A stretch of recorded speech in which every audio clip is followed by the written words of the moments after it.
সরকারের তত্ত্বাবধানে থেকে অনেককে আসলে দেশের বাইরে চলে যেতে, কিংবা আমরা অনেকের নাম শুনেছি, লিস্ট শুনেছি, সংখ্যা শুনেছি যে এরকম সংখ্যক আছে রাষ্ট্রীয় বাহিনীর কাছে, কিন্তু আমরা পরবর্তীতে তাদের আর কোনো হদিস পাই নাই। কারো কারো এরকমও ছবি দেখেছি যে এয়ারপোর্টে কিংবা কোথাও তাদেরকে ধরা হয়েছে, পর মুহূর্তে তাদেরকে ছবি দেখলাম হচ্ছে বেলজিয়ামে বা অন্য কোনো একটা দেশে। তো এই যে সামগ্রিক, এবং কিছুদিন আগে তো একজন সাবেক প্রেসিডেন্ট আসলে বিমানবন্দর দিয়েই সদর্পে আসলে চলে গেছেন। তো এই যে বিষয়গুলো, এগুলো প্রমাণ করে যে দুইটা বিষয়। এক হচ্ছে যে সরকারের হয়তো অনেকগুলো এখানে ঘাটতি আছে, অদক্ষতা আছে, অযোগ্যতা আছে, কিন্তু ডেফিনেটলি যে জিনিসটা খুব জোরালো আছে সেটা হচ্ছে যে একটা কম্প্রোমাইজ। সরকার বলেন, রাষ্ট্র বলেন, তাদের অবশ্যই একটা কম্প্রোমাইজ আছে। তাদের কম্প্রোমাইজ ছাড়া এই জিনিসগুলো হইতে পারে না।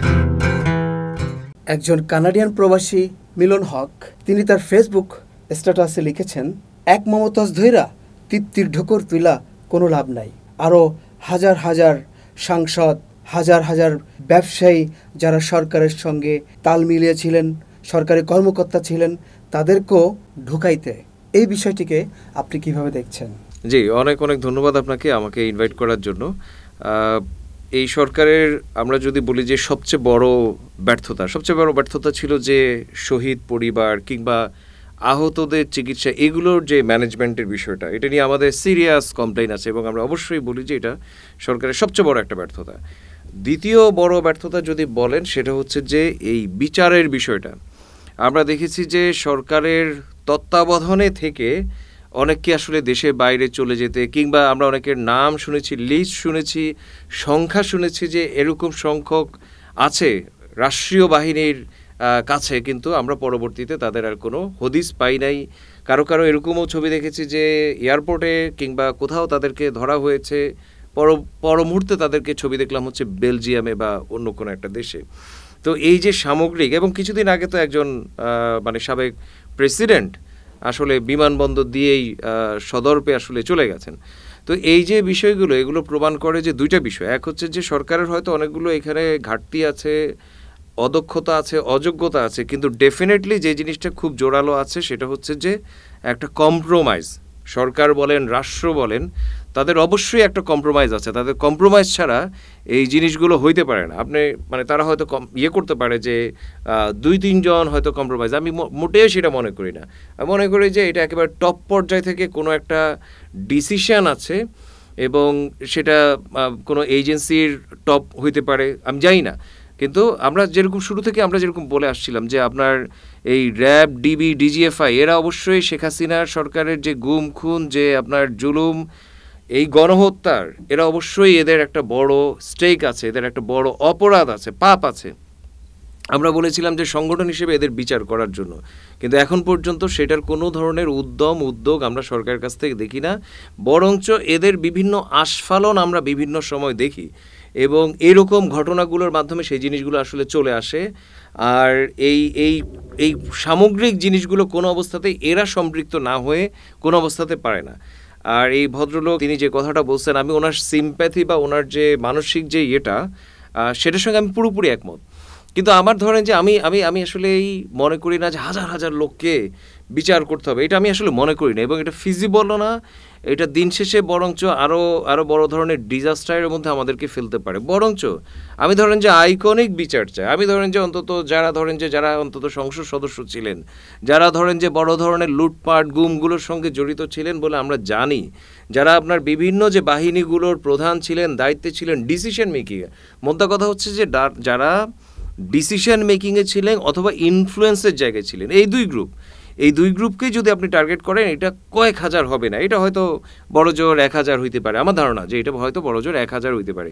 এই 1000 লোকের যদি বিচার হয়, তাহলেই কিন্তু সামগ্রিকভাবে এই যেটাকে আমরা বলছি যে আওয়ামী তন্ত্র, যেটাকে আমরা বলছি যে গুম খুনের তন্ত্র, লুটপাটের তন্ত্র, জুলুমতন্ত্র, এই জুলুমতন্ত্রটা আপনার থামে, এইটার একটা সুরাহা হয়।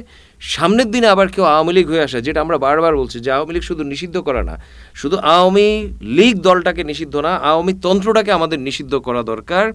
এবং এই নিষিদ্ধের একটা বড় অংশ, গুরুত্বপূর্ণ একটা পার্ট হচ্ছে যে এই বিচার যত সুন্দর, যত দেরি হবে এবং যত আপনার এটা প্রশ্নবিদ্ধ থাকবে, তত ধরেন যে আওয়ামী তন্ত্র থেকে যাবে এবং আওয়ামী লীগ নিজে দল হিসেবে কিংবা অন্য কোনো দলের আওয়ামী লীগ হয়ে ওঠার এই পথটা কিন্তু সারা জীবন থেকেই যাবে। এবং আমরা জানি যে আপনার এই যে আমাদের যেটাকে বলে ট্রাইব্যুনাল, যেটা আইসিটি, ইন্টারন্যাশনাল ক্রিমিনাল বা ক্রাইম ট্রাইব্যুনাল, যেটা আপনি দেখবেন যে এতদিন মাত্র একটা ট্রাইব্যুনাল ছিল, মাত্র গত উইকে সেকেন্ড ট্রাইব্যুনালের মানে চেষ্টা বা উদ্যম একটা নেওয়া হয়েছে বলে আমরা পত্রিকা মারফত জানলাম। কেন ভাই? মানে আপনি যদি 1 বছরের মধ্যে অন্তত ধরেন যে কিছু না হোক, আপনি তো 100 লোকের তো প্রাথমিক বিচারটা তো করতে চান, শেখ হাসিনা, কামাল বা এরকম 100 লোকের তো আপনি অবশ্যই বিচার করতে চান। তাহলে 100 লোকের যদি আপনি বিচার করতে চান, আপনি পারেন বা না পারেন, আপনার যে সর্বোচ্চ একটা চেষ্টা ছিল এইটা তো আপনি জাতিকে দেখাইতে হবে, এবং এটা তো আমরা অবশ্যই দেখতে চাইবো। এবং আপনি যদি এটা দেখাইতে না পারেন, আমরা তো আপনাকে প্রশ্ন করবো। তো তাহলে এই 100 লোকের বিচার করার জন্য আপনার উদ্যম কি? একটা ট্রাইব্যুনাল ছিল, ওইটাই আল্লাহর রাস্তায় চলছিল। বরঞ্চ আমরা দেখছিলাম যে সেপ্টেম্বর বা সম্ভবত অ্যাকচুয়ালি নভেম্বর মাসে এই ট্রাইব্যুনালের যে আইনটা, সেটাকে আরও আপনার সীমাবদ্ধ করা হয়েছিল। সেখান থেকে আপনার যে সংগঠনের প্রতিষ্ঠানের যে বিচারের বিষয়টা, ওই বিষয়টাই বাদ দিছিল। এবং আমি তো ডেলিভারিটলি আমি সন্দেহ করি যে এটার পিছনে ধরেন যে জামাত কিংবা ধরেন যে এটার পিছনে র্যাব, ডিবি, ডিজিএফআই এরা যুক্ত থাকারই কথা বলে আমার কাছে মনে হয়, যে এই সংগঠনকে বিচার করার প্রভিশনটা যে বাদ দেওয়ার বিষয়টা। সো ডেলিভারিটলি আমি মনে করি যে এই সরকারের বিশাল একটা ঘাটতি আছে, গাফুলতি আছে, ব্যর্থতা আছে কিংবা কম্প্রোমাইজ আছে, এবং এই সম্মিলিত না হয়ে পারে না। এবং আমি সেই জন্য আমাদের দল থেকে আমরা শুরু থেকে বলে আসছিলাম যে সবচেয়ে ভালো হবে যে এই বিচারটাকে যদি আমরা আইসিসির কাছে নিয়ে যাই। আইসিসির কাছে নিয়ে যাওয়ার না নেওয়ার পেছনে যেটা কারণ হইতে পারে সেটা হচ্ছে যে আইসিসির ওখানে ধরেন যে কিছু ডিক্লারেশনের বিষয় থাকে যে আমাদের দেশ আসলে এই বিচার করার জন্য কেপেবল না, এইটা একটা অ্যাকসেপ্ট করার বিষয়, এবং উইচ ইজ ভেরি রাইট। আমরা তো জানি যে এই সরকার যতটুকুই কম্প্রোমাইজ হোক, এই সরকার তো অন্তত নামকা ওয়াস্তে হইলেও এই ইয়েগুলো চালাচ্ছে, কিছু উদ্যম হচ্ছে, 2-1জনকে গ্রেফতার করা হচ্ছে। সরকার বদল হইলে যে কি হবে এটা নিয়ে তো আমাদের বিশাল একটা কনসার্ন আছে। কারণ আমরা তো এর আগে সবসময় দেখছি যে আমাদের নির্বাহী বলেন, আমাদের বিচার বিভাগ বলেন, এগুলো কোনোটাই কিন্তু যে মানে আলাদা জিনিস এরকম না। নির্বাহী প্রধান হচ্ছে সব কিছুর মালিক। সো নির্বাহী প্রধান আসলে বাংলাদেশের সবচেয়ে বড় বিচারক। নির্বাহী প্রধানের বাইরে আসলে বাংলাদেশে কোনো বিচার হয় নাই, এবং হওয়ার মানে আমরা অবশ্যই আশা করি যে হবে, কিন্তু তার আগে তো আসলে বিচার বিভাগে যে সংস্কার সেটা তো লাগবে, নির্বাহী বিভাগের সংস্কার লাগবে, প্রধানমন্ত্রীর যে ক্ষমতা কাঠামো সেটাকে আমাদের জবাবদিহিতার মধ্যে আনতে হবে, প্রেসিডেন্ট, প্রধান যে বিচারক, বিচারপতি, এই যে বিষয়গুলো, এই সংস্কারগুলো, এগুলো তো আসলে মানে খুব অল্প সময়ের কাজ না। এগুলো ধরেন যে হয়তো অন্তত 5 বছর, 10 বছর, 20 বছর বা আরও হয়তো বড় সময়ের কাজ, সামগ্রিক যে সংস্কারটা। ততদিন পর্যন্ত আমাদেরকে তো জানতেই হবে, আমরা জানবো যে যে সরকারে যাবে সে আসলে মানে প্রচণ্ড ক্ষমতাবান, মানে ডিরেক্টলি অর ইনডিরেক্টলি সে আসলে খুবই ইনফ্লুয়েন্সিয়াল। সো এই বাস্তবতা জেনে আমরা যদি আসলে বিচারের বিষয়টা খুবই সিনসিয়ার হই, যেটা আমাদের লাগবেই, এটা ছাড়া আসলে গণ অভ্যুত্থান আপনার ব্যর্থ হবে, গণ অভ্যুত্থান অ্যাকচুয়ালি ব্যাকফায়ার করবে, আমাদের সবাইকে ধরেন যে ধরে ধরে আপনার হয় ফাঁসিতে ঝুলাবে অথবা আপনার কি বলে বন্দুক যুদ্ধে ফেলবে, হোয়াট নট। কিন্তু আমরা যেটা বলছি যে এই তার আগ পর্যন্ত যেহেতু আমরা খুব কনফিডেন্ট না, তাহলে আইসিসির যেটা ইন্টারন্যাশনাল ক্রিমিনাল কোর্ট বলে বোধহয়, এই আইসিসির মাধ্যমে জাতিসংঘের অধীনে যে তদন্ত, আপনার নিশ্চয়ই জানা আছে যে জাতিসংঘ কিন্তু 2টা তদন্ত ফলাফল দিছেন। একটা হচ্ছে যে শেখ হাসিনা যে আপনার লুটপাটের বিষয়টা, পাচারের বিষয়টা 28 লক্ষ কোটি টাকা সম্ভবত তার একটা ফিগার বলছিলেন, এবং আর একটা জিনিস হচ্ছে যে এই গণহত্যার কিছু কিছু কিন্তু তারা কিন্তু তাদের তদন্তে কিন্তু আসছে।